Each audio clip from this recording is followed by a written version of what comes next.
Hi friends, இந்த வீடியோவில் Hollywood படமான சூப்பர்மேன் எப்படி இருக்குன்னு பார்ப்போம். இதோட கதையில் கற்பனா நாடான போரோவியா தன் பக்கத்து நாடான ஜார்ஹான்பூரை ஆக்கிரமிக்கிறத தடுக்க சூப்பர்மேன் இறங்கும் போது கதை ஆரம்பிக்குது. இது கோடீஸ்வரனாக இருக்கிற ஒரு பைத்தியக்கார ஜீனியஸுக்கு பிடிக்கல.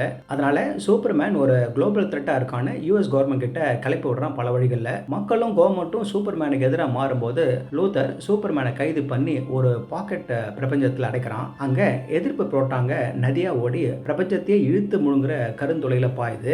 லூத்தர் மேலும் சூப்பர்மேனை சுத்தமா சாய்க்க எதிரிகளோட ரத்த ஓட்டத்துல நானோயிட்டிஸை செலுத்துற ஒரு ஆளையும் அல்ட்ராமேன் சூப்பர்மேன் பவர்ஸோட உருவாக்கி இருக்கான். இப்படி இருக்க ஷோல இருந்து சூப்பர்மேன் தப்பிப்பாரா இல்லையா என்பதுதான் இதோட மீதி கதை. இதெல்லாம் கொஞ்சம் அதிகமா இருந்துச்சுனாலும் கதை இப்படிதான் ஒரு நிமிஷம் பிரேக் இல்லாம போகும். ஓவராலா சூப்பர்மேன் கேரக்டருக்கு தேவையான நம்பிக்கையும் சின்சியாரிட்டியும் ஸ்கிரீன்ல கொண்டு வந்துட்டாரு டைரக்டர் ஜேம்ஸ் கன். அதே மாதிரி சூப்பர்மேனுக்கு எது நல்லா இருக்குமோ அதை சுத்தியே தான் கதையை உருவாக்கி இருக்காரு. ஆடியன்ஸ் இன்ஸ்பயர் ஆகிற மாதிரி.